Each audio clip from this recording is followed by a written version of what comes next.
Hi, this is Daniel Lanois, and I'm answering a question from Geir Sunster. Sorry, my Norwegian's not very good. From Oslo, Norway. And Geir asks, hi, this might be too nerdy, but what kind of magnetic pickup do you use on your resonators? Thank you. I've moved into Seymour Duncan pickups. Seymour recently wound a pickup for me to mimic a pickup that I had in my Showbud steel guitar. It was installed as a kid, and I never knew what it was. It was delivered that way by my teacher. And it's a little humbucker. We think it might have been a Rickenbacker. That pickup went faulty a couple of years back, and my heart sank, and we called Seymour Duncan, and he volunteered to investigate this pickup and replicate it. And I needed it right away. He worked over the weekend and wound the pickup for me, and it's been one of my favorites. So, and that went into the very steel guitar that we use for the making of Goodbye to Language, my new steel guitar record on Anti Records, because that's why we're doing all this. We're trying to promote our new works.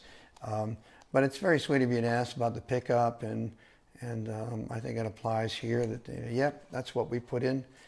Seymour did a great job, and now he's winding a whole bunch of them because I have quite a few steel guitars. And so that's it. Seymour Duncan, man. Best pickup maker in town, in the country, in the world. And I'm answering a question from Cecilia, who's from Italy. And she asks, when will you play in Italy? All right, Cecilia. We love Italy, and we haven't got any bookings there right now, but we're probably overdue, and I'll certainly keep you in mind when I talk to my booking agent next. But it would be, I played Italy a long time ago, and I have fond memories of some of the lovely, old, beautiful, ornate halls that we visited. And so it'd be nice to experience that all over again. So thank you for your support and reminder. And I'm answering a question from Pedro Besaporto from Portugal. And Pedro asks, what was the artist more difficult and challenging to produce in your career? Probably myself. I've never really had a difficulty working with people. It's every record is a challenge, of course, and if you're working with an individual like Bob Dylan, then very specifically about him, and obviously, if you're working with a band, in the case of U2, there's 4 people in the band, so the energy has to be directed to the 4 members, and it's a different process.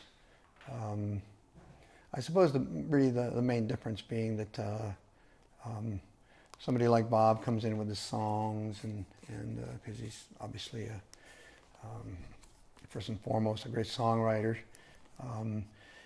Other records may take longer because we experiment in the studio, as we did with U2, and I like that as well, because it gives us a chance to investigate freshness as it comes our way. Perhaps a riff makes its way through the door, and we nurture that for a while, and so the more experimental records suit me just fine. They're much harder to make, but I like experimenting, and so I think those are harder records to make because they take longer.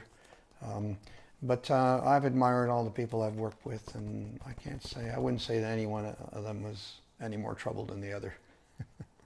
Thanks for asking.